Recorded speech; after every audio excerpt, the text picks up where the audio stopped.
31 मार्च 2015, 31 मार्च 2016। मुझे कैसे वाला फाइनेंशियल ईयर है? 31 मार्च 2015, ये फाइनेंशियल ईयर अप्रैल टू मार्च होता है, ईयर एंडिंग दे रखा है। 31 मार्च 2017, 31 मार्च 2018। स्टेटमेंट शोइंग ऑपरेटिंग प्रॉफिट,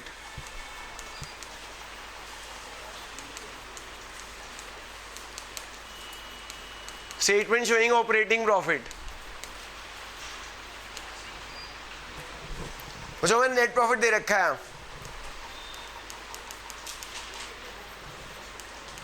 मुझे नेट प्रॉफिट दे रखा है 90, 160, 180 और 220। मुझे ऑपरेटिंग प्रॉफिट निकालना है। क्या करूंगा? नॉन ऑपरेटिंग इनकम सब्ट्रैक्ट कर दो और नॉन ऑपरेटिंग एक्सपेंसेस ऐड कर दो। Profit on sale of asset. मुझे profit on sale of asset क्या होता है? नॉन ऑपरेटिंग इनकम होता है। Profit on sale of fixed क्या होता है? Profit on sale of asset non operating income होता है 5000। मुझे drip gain on sale of fixed या profit on sale of fixed non operating income होता है। Loss by accident, machinery got destroyed in accident, loss by accident, losses, दिल, L for losses add हो जाएगा। हाँ, जो थर्ड पॉइंट बता सकते हो किसका है? During the year firm asset were not insured due to oversight, insurance premium is 5000। बच्चों इंश्योरेंस प्रीमियम कौन सा एक्सपेंस होता है? Operating expense. कौन सा एक्सपेंस होता है? इंश्योरेंस प्रीमियम और मैनेजमेंट कॉस्ट। हाँ जी सर। अच्छा मैंने वो कर लिया क्या? दूसरा ले लिया क्या? अच्छा मैंने होमवर्क बुकलेट उठा ली, सॉरी सॉरी सॉरी, ये भी गलत कर दिया क्या मैंने? सॉरी भाई।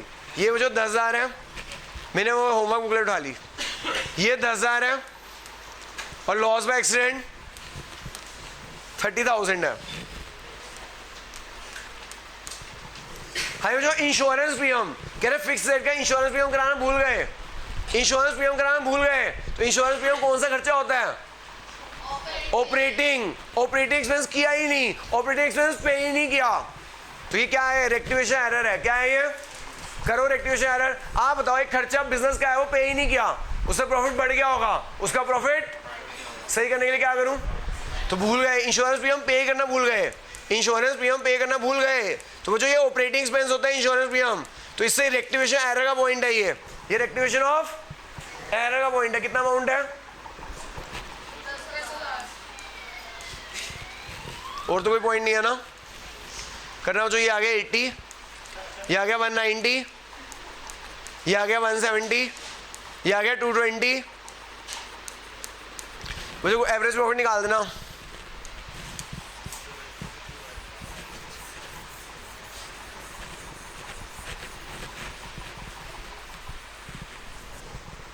हाँ भी एवरेज प्रॉफिट निकाल दो फटाफट। करना हो जो 80, 190, 80, 190, 170, 220 डिवाइड बाय 4।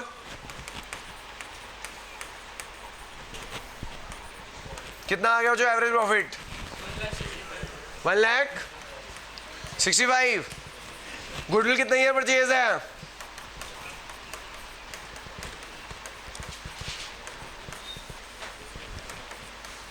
नहीं 4 नहीं है, देखो कितना ईयर परचेज है, 3 है। क्वेश्चन 3 ईयर परचेज दे रखी है, क्वेश्चन 3 ईयर परचेज दे रखी है, यानी कि मैं एवरेजली प्रॉफिट कमाऊंगा इस बिजनेस में 165। 4 सालों में जो मैंने प्रॉफिट कमाया वो 165 कमाया। कितने साल और कमाने जा रहा हूं मैं? 3 साल। तो गुडविल कितनी आ गई? 495। कितनी आ गई? ओके।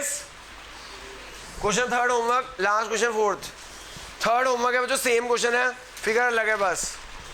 क्वेश्चन थर्ड होमवर्क है, लास्ट क्वेश्चन आज का फोर्थ।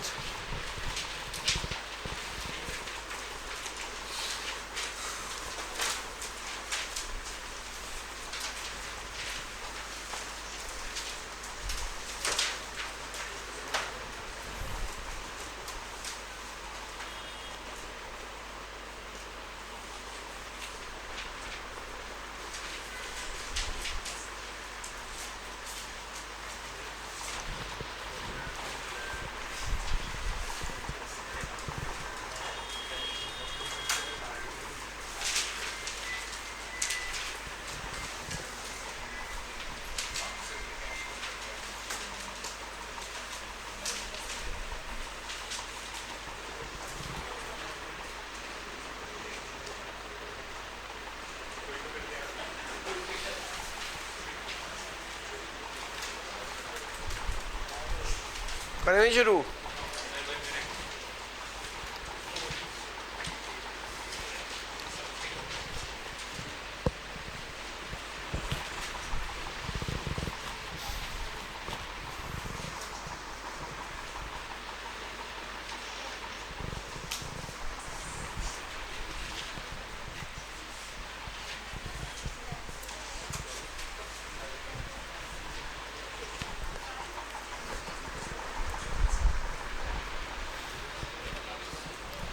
तो जिन्होंने थर्ड क्वेश्चन बिल्कुल सेम है सेकंड की तरह होमवर्क रहेगा, फोर्थ पे आ जाना, करना शुरू कर देना फोर्थ।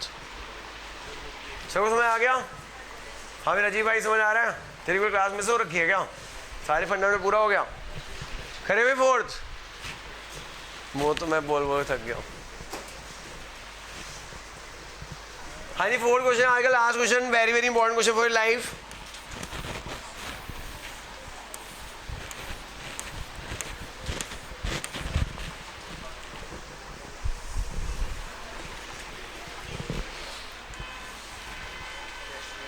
हमें जो ये ना कैलेंडर ईयर दे रखा है 2005, 2006, 2007, 2008, 2009,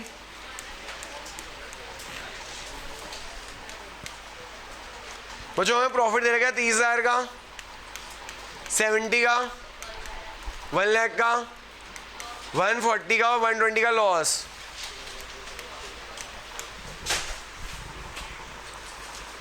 बच्चों 1 जनवरी 2009 को ना एक मोपेड खरीदी। मोपेड क्या होती है? एसेट।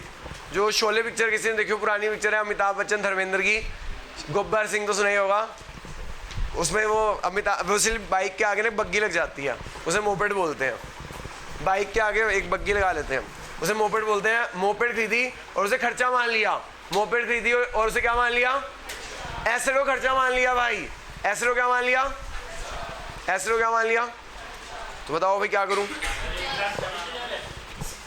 कहाँ पे? हाँ 1,40,000 है। बच्चों asset treated expense, capital expenditure treated as revenue expenditure. Asset को खर्चा मान लिया। अगर मैं एसेट को खर्चा मान लूंगा तो क्या होगा? अगर मैं एसेट को खर्चा मान लूंगा तो क्या होगा? प्रॉफिट कम हो गया होगा। प्रॉफिट कम हो गया होगा। अगर मैं एसेट को खर्चा मान लूंगा तो प्रॉफिट कम हो गया होगा। सही करने के लिए मुझे ऐड बैक करना पड़ेगा। सही करने के लिए मुझे क्या करना पड़ेगा? मुझे डेफिनेशन आना भूल गया। ऑब्वियसली अगर आपने एसेट को खर्चा मान लिया था, सही करने के लिए ऐड बैक करना पड़ेगा। डेप्रिसिएशन रेट है 25%, डेप्रिसिएशन रेट है 25%, डेप्रिसिएशन भी लगाई होगी। अगर अब मैं डेप्रिसिएशन आता हूं तो मेरा प्रॉफिट कम हो जाएगा। अब मैं डेप्रिसिएशन आता हूं तो मेरा प्रॉफिट कम हो जाएगा। This is rectification error point. This is rectification of asset को खर्चा मान लेना। अगर मैं एसेट को खर्चा मान लेता हूं तो मैं क्या, क्यों? कैलेंडर ईयर है, कैलेंडर ईयर है, कैलेंडर ईयर।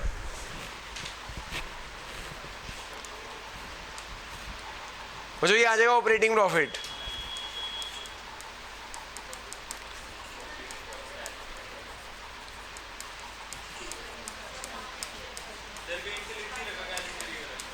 सर मैं बताता हूँ, देख अगर ना 31 मार्च ईयर एंडिंग 31 मार्च लिखा हो या फिर ऐसे लिखा हो 15, 16, 16, 17 तो वो फाइनेंशियल ईयर होता है। यहाँ पे ऐसे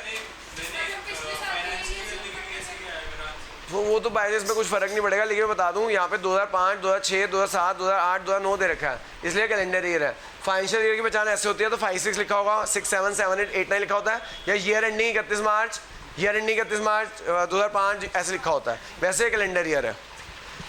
हाँ भाई वो तो इस क्वेश्चन में फर्क नहीं पड़ेगा, आगे क्वेश्चन में फर्क पड़ेगा अगर तू ऐसे नहीं लेगा तो। ध्यान से पढ़ना पड़ता है क्वेश्चन में, कैलेंडर ईयर है फाइनेंशियल ईयर है। इस क्वेश्चन में कैलेंडर ईयर था।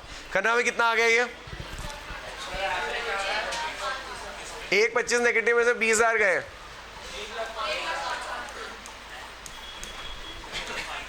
मुझे एवरेज प्रॉफिट कर देना 30, 70, 1 लाख, 140 और 1,05,000 नेगेटिव, डिवाइड बाय 5 करना। एवरेज प्रॉफिट निकालना कितना आ गया?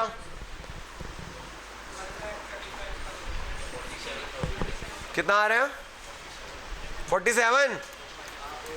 नंबर ऑफ परचेज कितने हैं?